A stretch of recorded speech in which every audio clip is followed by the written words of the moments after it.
Well, we're here to talk right here. Let's go back to your car. Because you guys don't have permission to come across here. We can go back over there and talk about your vehicle. For almost a decade, the Unistoten clan of the Wet'suwet'en Nation have used a checkpoint to keep multiple oil and gas pipelines from being constructed on their territory in northern British Columbia. And what are you doing here? We're just from Coastal GasLink. We're doing non-invasive testing. Yeah, you gotta leave. Are they safe to be here right now, though? No, you're perfectly safe. Okay. Do I look like I'm trying to harm you? No, not at I'm all. peacefully asking you to leave because you're trespassing. The latest such project comes from TransCanada, the same corporation behind the Keystone XL pipeline, who now wants to build a multi-billion-dollar natural gas pipeline to the Pacific Ocean that would cut through hundreds of miles of unsurrendered Indigenous lands. Last week, TransCanada took two prominent Wet'suwet'en leaders to court, asking for an injunction to remove the checkpoint and allow construction to begin. It's not just this little courthouse. The whole world is watching what Canada is doing. But since I was a little girl, I was told that's our territory. They didn't tell us it belonged to somebody else, that I had to ask permission from somebody else to go on my territory. All decisions regarding territory goes through our feast hall. I didn't see no pipeline company coming into our feast hall, so they didn't follow the process, so they were the ones that messed up, not us.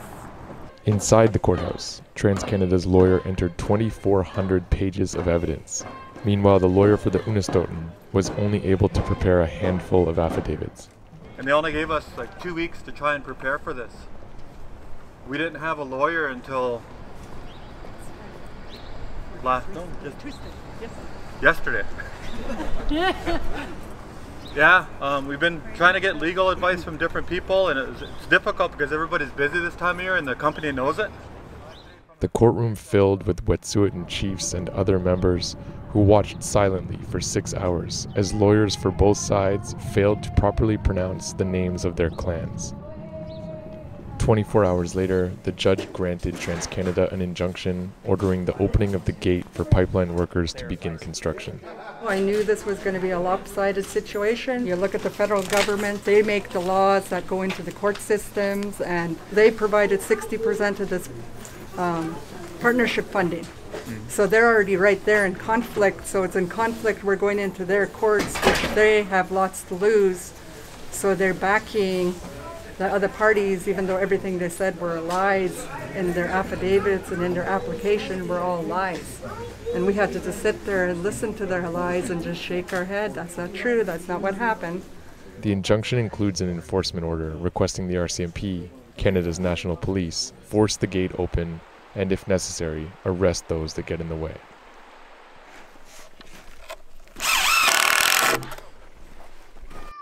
Just hours before the injunction went into effect, members of the neighboring Gidimt'en clan installed a second checkpoint, making it impossible for TransCanada to arrive at the original checkpoint located further down the road. Hi, my name is Bob Couture, and we'd like to get permission to get access to go to the bridge, if we may, so I can post a notice. Ndu Esla. Pardon? Ndu Esla. I'm sorry, I don't understand. Skidamden Bianca. Are you granting us access or not? This is Skidamden territory. Yes. Yes. I understand. You can't ask me for permission. You have to ask permission from the hereditary chiefs of the Gidimt'en clan. Okay. My name is Vic, and I'm with the Coastal GasLink project. And the reason for Mr. Couture to be here is to post the injunction that was granted by the BC Supreme Court to allow us access to do the work. Yeah. Canadian courts do not have any jurisdiction on Wet'suwet'en territories. The Wet'suwet'en hereditary chiefs have full jurisdiction on Wet'suwet'en territories. We have for thousands of years, since time immemorial. We have never ceded or surrendered any of that jurisdiction. So I am not here to argue that point with you. And we're not here to argue with you either. Yeah. So what we're going to do is, we're going to post the injunction.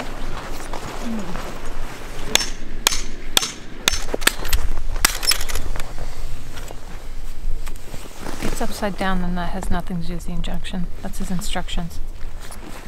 Thank you very much. If physically blocked from passage, post at that location. Take a staple gun, peg, and hatchet. The hereditary chiefs held a press conference at the new checkpoint to show their support for the action.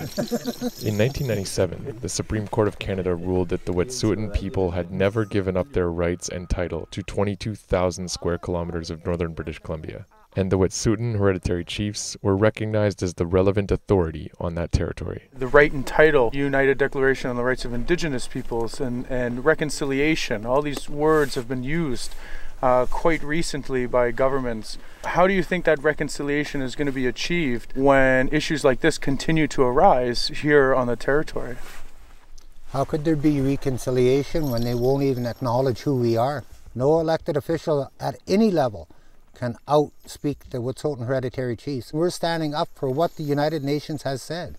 Now it's time for the Prime Minister of Canada to stand up and say, we said we would uphold it, we said we would implement it, but they've done nothing but talk about it. We, as Indigenous people of this country, are the ones that need to uphold this ourselves. They need to follow what we say. We are not here to follow them. As this report is released, helicopters are regularly flying over the two checkpoints, and it is not clear on whose land the police consider the new checkpoint to be on. I think that everybody's quite aware of the environmental impacts that the pipeline poses. But even more than that, this is about Indigenous sovereignty. We cannot stand by and let our Yinta, the land, be destroyed for all the generations to come. That would be against Wet'suwet'en law. So there's a bigger picture about the changes that are happening in the world and the changes that broader society need to recognize and need to accept.